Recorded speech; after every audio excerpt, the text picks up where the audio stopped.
Alors bonjour à tous, j'espère que vous allez bien. On se retrouve pour une petite vidéo un peu spéciale puisque cette vidéo, on va continuer à parler de la fameuse batterie nomade. Donc ce sera une vidéo en partenariat avec l'entreprise Bluetti qui m'avait envoyé donc la C180. C'est une batterie, c'est une station d'énergie simplement.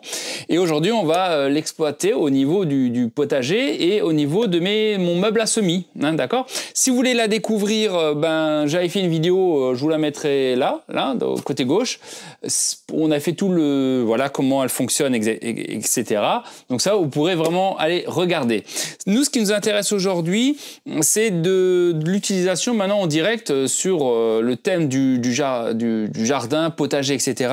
Donc aujourd'hui, on fera le test de la batterie, voir comment elle fonctionne avec un chauffage plus de la lumière, et la prochaine fois je ferai une dernière vidéo dessus. Ce sera sur l'extérieur, donc brancher une pompe d'arrosage, brancher un désherbeur thermique et pourquoi pas un élément de la maison, un frigo, quelque chose, un congélateur, pour voir comment que ça se débrouille cette station d'énergie. Voilà, écoutez, on va tester ça. Alors vous avez pareil, vous avez l'écran, etc. Vous allumez votre... donc là, je l'ai rechargé à fond. La dernière fois, elle n'était pas rechargée. Donc, vous allumez votre Bluetti. Elle affiche à 100%. Voilà. OK, super. Ensuite, donc là, je vais brancher vraiment mon étagère à semis. On va voir ce que ça va donner. Alors, tech.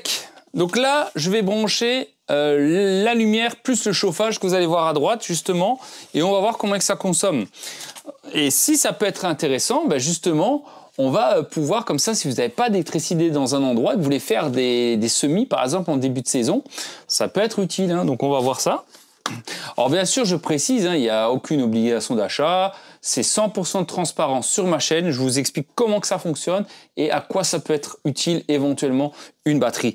À noter également que ce type de batterie, ça a aussi un certain poids. Donc, c'est-à-dire que le poids qu'elle a, il faut quand même pouvoir la porter, mais ça reste accessible puisqu'il y a deux poignées, mais c'est pas si léger que ça, mais c'est normal, c'est une batterie.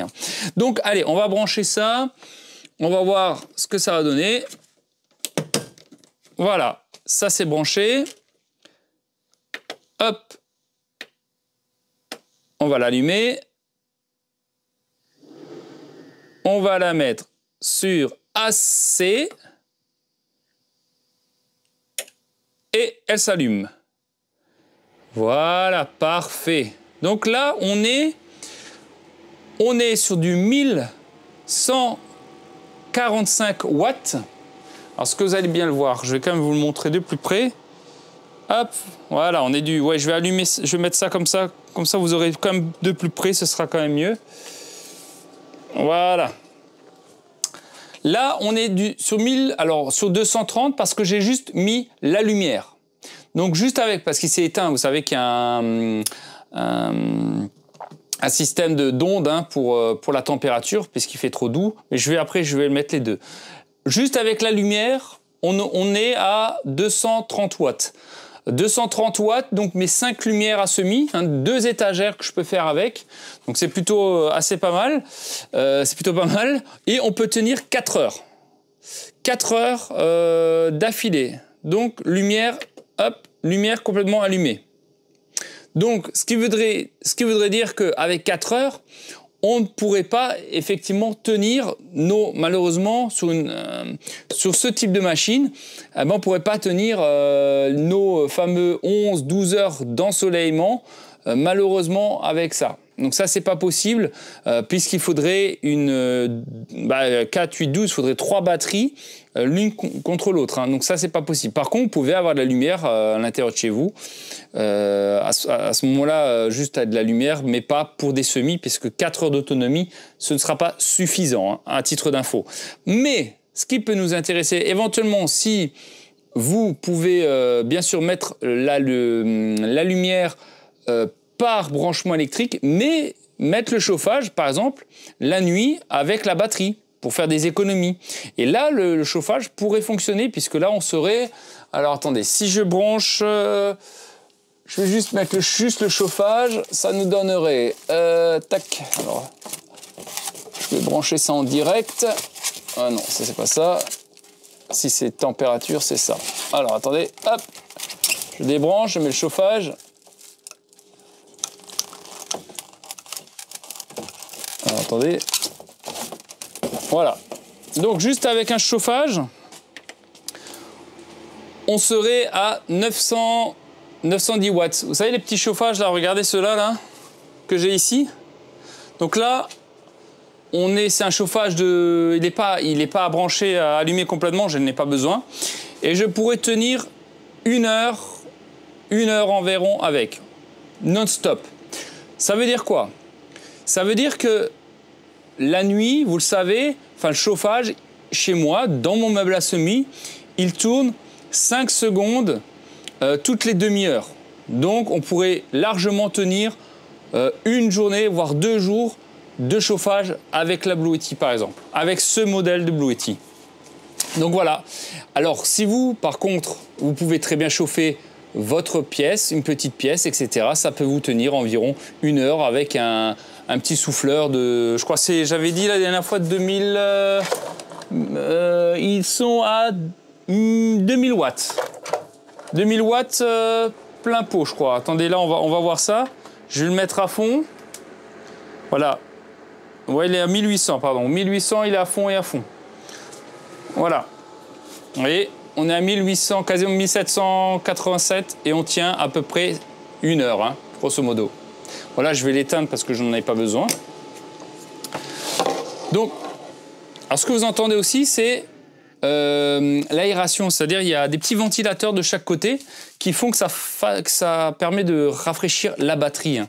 Donc ça, c'est très important parce que sinon, ça chaufferait. Donc là, vous voyez, on serait vraiment, pour le chauffage, pas de problème pour la batterie. Par contre, quand vous mettez la lumière, par contre, là, ça risque d'être embêtant. On ne pourrait pas l'utiliser pour les semis. Hein. Mais vous pourriez prendre le relais le soir avec la batterie, par contre, pour le chauffage. Et donc là, vous pourrez un peu économiser du chauffage, puisque vous pouvez brancher, je rappelle, des panneaux solaires pour pouvoir la brancher dedans. Donc ce qui peut être assez sympa. De ce côté ou de l'autre côté, je ne sais plus ce que j'avais dit la dernière fois. Ouais, c'est là normalement, ici. Voilà, je vous mets un petit peu en arrière.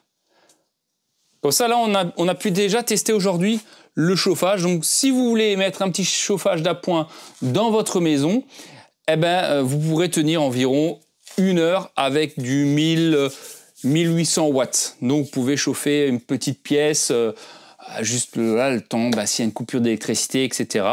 Et malheureusement, voilà, il faudrait la recharger, avoir des panneaux solaires, etc. Mais ça reste toujours des petits modèles. Hein. Vous avez des modèles beaucoup plus grands. Ça, c'est la C180, mais vous avez la C200, je crois, qui est plus forte. Et après, vous pouvez vraiment les empiler et avoir une quantité d'énergie supplémentaire. Il ne faut pas oublier que ça rend... Ce n'est pas une centrale nucléaire. Hein. Il y en a qui pensent qu'avec ça, vous allez faire votre maison en électricité. Ce n'est pas une centrale nucléaire. Ce n'est pas le but qu'on lui demande. Hein. Vous pouvez voir ce que ça consomme une maison. Hein. Là, on est juste sur un chauffage et déjà, on tient à peine 1 heure de chauffage avec un chauffage à 1800 watts. Vous imaginez. Hein. Donc, ce que ça peut consommer une maison. Hein. Donc, il faut quand même... Ça permet aussi de se rendre compte des choses. Hein. Mais ça peut être un soutien, voilà. Et aussi, vous pouvez l'utiliser, par contre, si vous avez des coupures d'électricité. C'est-à-dire que vous avez, par exemple, un ordinateur et vous avez une coupure d'électricité. Si vous n'avez pas un type comme ça, en fait, vous perdez votre session, votre ordinateur se ferme, vos données sont perdues.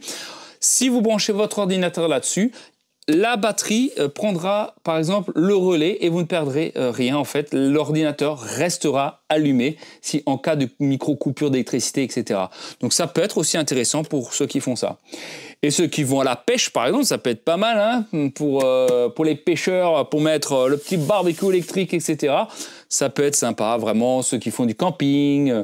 Vous pouvez mettre vos réchauds, etc. Chauffer un peu de l'alimentation. Hein. Donc voilà un petit peu pour la batterie. On a testé le chauffage. La prochaine fois, on va tester la pompe. Hein. Vous allez voir la pompe d'arrosage et le désherbeur thermique. Voilà, enfin électrique plutôt. Bon, bah dites-moi un petit peu en commentaire ce que vous en pensez. Ça reste bien sûr quelque chose de... C'est un complément, hein, ça ne remplacera pas une centrale nucléaire, hein, ça il faut se le dire, mais ça peut être utile hein, en cas de pépin pour pouvoir